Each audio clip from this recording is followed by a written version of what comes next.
अंधेरा धीरे धीरे पहाड़ों से उतरने लगा था। यरूशलेम की गलियों में एक अजीब सी चुप्पी थी। लोग अपने घरों की ओर लौट रहे थे, किंतु कलवरी की पहाड़ी पर 3 सूलियां अभी भी खड़ी थीं।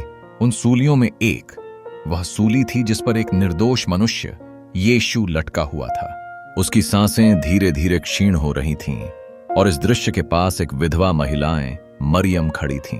मरियम के हृदय में एक बड़ा दर्द था।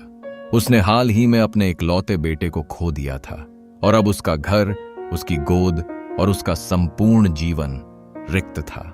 यीशु के बारे में सुनकर उसके मन में एक उम्मीद जल उठी थी। वह जानती थी कि यीशु मरे हुओं को जिलाने, अंधों को दृष्टि देने और पापियों को क्षमा करने की शक्ति रखते थे। इस विश्वास ने उसे जिंदा रखा था, बावजूद इसके कि उसकी आत्मा आंतरिक संघर्ष से भरी थी। लेकिन उस दिन जब उसने यीशु को सूली पर तड़पते देखा तो उसकी आशा भी डगमगाने लगी। उसके दिल में एक दर्दनाक आवाज गूंज उठी, हे प्रभु, जिनसे मैंने उम्मीद लगाई थी वही अब इस पीड़ा में है। क्या मैं भी इस अंधकार में खो जाऊंगी? ये सवाल उसके मन को चीर रहे थे।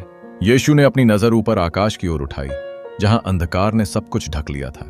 लेकिन अद्भुत बात यह थी कि उसके चेहरे पर एक अजीब सी शांति का अनुभव हो रहा था। उसने धीमे से कहा, हे पिता, मैं अपनी आत्मा तेरे हाथों में सौंपता हूं। यह वाक्य जैसे किसी अदृश्य शक्ति का आवाहन करता था। मरियम ने वह पल महसूस किया। यीशु ने हार नहीं मानी थी।